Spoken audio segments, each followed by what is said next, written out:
ये क्या, गोविंद दास जी ने श्रीनाथ जी को पानी में फेंक दिया? पर क्यों?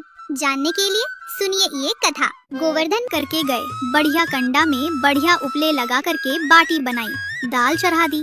सुंदर ठाकुर जी आएंगे पाने। अब ठाकुर जी का तो एक पंथ दो काज। ठाकुर जी को दो लीलाएं एक साथ करनी थी। एक तो गोविंद दास के संग सुख लेना है और एक झाड़ू लगाने वाला गिरिराज जी की तलेटी में झाड़ू लगाता था। उसको मंदिर में प्रवेश नहीं करने देते थे लोग, तो वो बेचारा बाहर खड़ा खड़ा ही दर्शनार्थियों से पूछता था कि ठाकुर जी दिख कैसे रहे, मुझे ये बता दो। दर्शनार्थी आकर के बताते थे, नीली नीली ठाकुर जी ने बाघा पहना है, गले में मोतियों की माला है, मकराकृत कुंडल पहना है, ऐसा मोर मुकुट पहना है।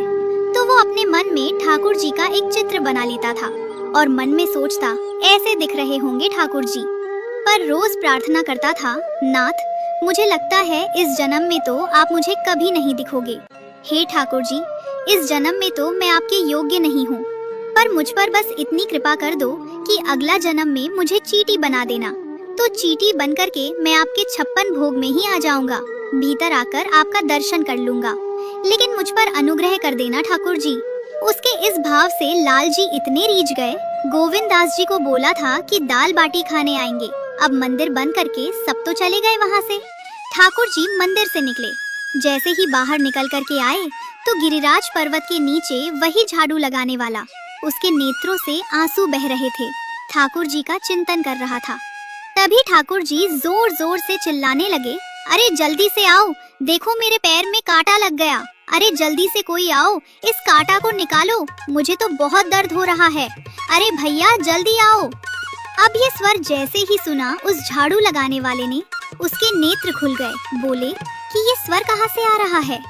उसने जैसे ही नेत्र उठा करके ऊपर देखा, साक्षात ठाकुर जी, बैजयंती माला पहनी है, मकराकृत कुंडल पहना है, चांदी का मुकुट चमक रहा है मस्तिष्क पर, ठाकुर जी के घुंघराले केस लहरा रहे हैं और ठाकुर जी अपना एक पैर हाथ में पकड़ करके ठाकुर जी कूद रहे हैं। नीचे से झाड़ू लगाने वाले ने सोचा, अरे ऐसा पुरुष तो मैंने जीवन में कभी नहीं देखा, ये कैसा पुरुष है। नीचे से ही ठाकुर जी को देखने लगा। अब स्वरूप उसको पता था, तो उसने कही, जरूर ये ठाकुर जी होंगे।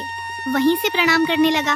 तभी ठाकुर जी बोले, प्रणाम कर रहा है, दारी के जल्दी ऊपर आ, कांटा लगा है मेरे पैर में, इसको निकाल।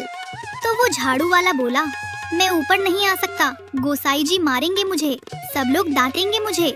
ठाकुर जी बोले, अरे नहीं, गोसाई जी ऐसा कुछ ना कहे, ये सब तो बाहर के लोगों ने नियम बना दिए, मैं तो सबसे मिलूं, तू आजा जल्दी ऊपर। जैसे ही ऊपर गया, उसके नेत्र सजल हो गए, ठाकुर जी के बिल्कुल समीप पहुंच गया। ठाकुर जी बोले, देख क्या रहा है भैया, जल्दी कर, मेरे पैर में कांटा लगा है, उसको निकाल।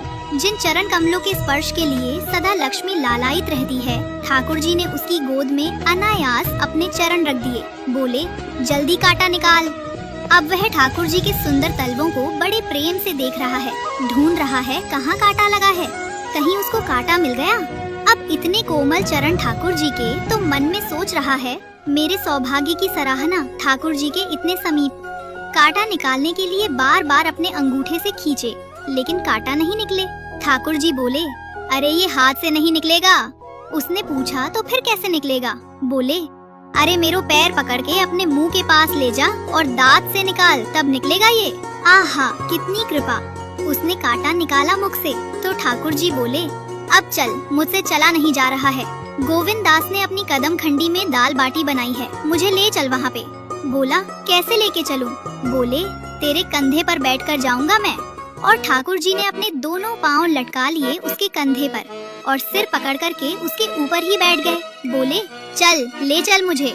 उसको तो बेहोशी सी हो रही थी, उसको विश्वास ही नहीं हो रहा कि ठाकुर जी मेरे संग इतनी गहरी लीला कर रहे हैं। गोविंद दास की कदम खंडी में पहुंचने से पहले उस बालक ने ठाकुर जी को उतार दिया। ठाकुर जी, गोविंद दास जी मुझे बहुत मारेंगे अगर उनको पता चल गई कि मैंने आपको छू लिया है, तो आप एक काम करो, अब यहाँ से आप पैदल चले जाओ, मैं यहीं खड़ा हूँ।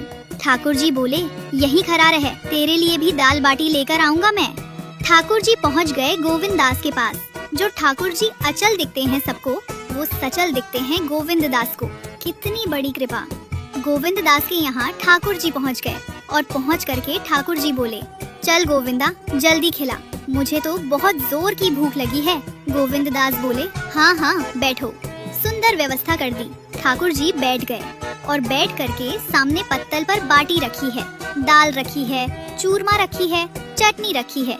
अब ठाकुर जी पा रहे हैं प्रेम से, पाते जा रहे हैं और पाते पाते कह रहे हैं, और ला, और जल्दी ला, जल्दी ला, भूख लग रही है मुझे। गोविंद दास बोले, पहले इनको तो खा लो। अरे तू जानता नहीं क्या, मंदिर में मेरा भोग कैसे लगे। थाली में 2 रोटी और ये सब्जी, इनसे मेरा पेट थोड़ी भरेगा। मेरे सामने तो सब सामग्री धर दे, मेरा जो मन होगा मैं उठा उठा के पा जाऊंगा। अरे गोविंदा, जल्दी जल्दी लेके आ। अब गोविंद दास जी बढ़िया सुंदर सुंदर बाटी सेके। इतने में ठाकुर जी क्या करे, एक बाटी तो खा जाए और दूसरी बाटी उठाकर अपनी जेब में धरते जाए। वो संग आया है, उसके लिए भी तो लेकर जानी है। अब ठाकुर जी खाते जाए, भरते जाए, खाते जाए, भरते जाए। गोविंदास बोलो, ठाकुर जी ये तो मैं मानूं कि आपकी खुराक बहुत है, पर इतनी ज्यादा है ये मुझे विश्वास नहीं हो रहा। ठाकुर जी बोले, क्यों? 56 बाटी खा गए हो आप। अरे कोई पेट है कि कुआं है? ठाकुर जी बोले, अच्छा दारी के ऐसे बोले, चला जाऊंगा मैं। अरे नहीं नहीं ठाकुर जी, आप तो पाओ। ठाकुर जी तो जेब में भरते जा रहे थे। अब ठाकुर जी का पेट भर गया। ठाकुर जी बोले, चल गोविंदा, अब पेट भर गया। अब कुछ देर हम एक पेड़ के नीचे बैठ के थोड़ा सुस्ता ले, फिर उसके बाद मंदिर में जाएंगे 4 बजे। मंदिर खुल जाएगा, दर्शन भी देने हैं सबको। अब जैसे ही ठाकुर जी खड़े हुए, सोई उनकी पीताम्बरी फैल गई। पीताम्बरी फैली तो गोविंदास बोले, ठाकुर जी ये बाटी खा के आप इतनी जल्दी मोटे कैसे हो गए? अब ठाकुर जी बोले, वो कुछ नहीं। गोविंदास जी बोले, नहीं नहीं दिखाओ। अब तो गोविंदास ने पकड़ के जैसे ही देखी तो अंदर से बाटी निकल आई। ये बाटी किसके लिए ले जा रहे हो? सही सही बताइयो लाला, कौन के लिए ले जा रहे थे? अच्छा, कोई और सखा बना लिया है तुमने मेरे अलावा। गोविंदास जी बाहर गए। बाहर जाकर के देखा तो एक वृक्ष के पीछे वो झाड़ू लगाने वाला बैठा था। अच्छा, तो अब ये आपका सखा बन गया है, इसके लिए बाटी भर के ले जा रहे थे। ठाकुर जी बोले, अरे ठीक है, अब तू सबको बता मत देना कि मैं इसके संग आया, इसके संग खेलूं। अरे बेचारा बड़ो प्रेम करे मुझसे, ये भी भूखा है बेचारा। मैंने सोची इसके लिए भी बाटी ले चलूं। गोविंदास जी के चित्त में एक क्षण के लिए तो ये भाव आ रहा है कि ठाकुर जी कितने प्रेमी हैं, लेकिन बाहर से कैसा दिखा रहे हैं। बोले, स्वयं ने इतने सारे ग्रंथ निर्माण करा दिए, 4 वेद लिखवा दिए, उन पुराणों में शुद्धि पवित्रता सबके इतने नियम बना दिए, और खुद क्या कर रहे हो? किसी के भी सर पर बैठ के घूम रहे हो, कहीं भी जा रहे हो, कुछ भी खा रहे हो। ठाकुर जी बोले, अब ये सब नियम तो मानवों के लिए है ना, हम तो जय जय हैं, हम थोड़ी करेंगे इन नियमों का पालन। बोले, चुपचाप चलो और आचमन करो, शुद्धि करो, तब जाओ मंदिर में। वही गोविंद कुंड के पास में गोविंदास जी ने जबरदस्ती ठाकुर जी को बैठा दिया। बोले, हाथ में जल लो।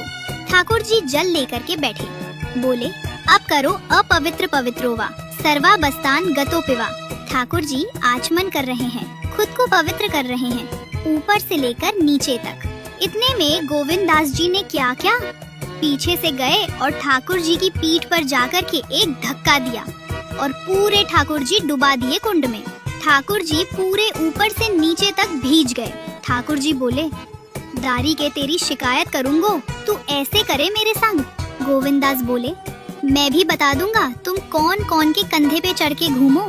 आपने मंदिर के लिए इतने नियम बना के रखे हैं, नहा के आओ, धो के आओ, आपकी सेवा के लिए इतने नियम, और खुद क्या कर रहे हो? ऐसे गोविंदास जी के संग ठाकुर जी की लीला।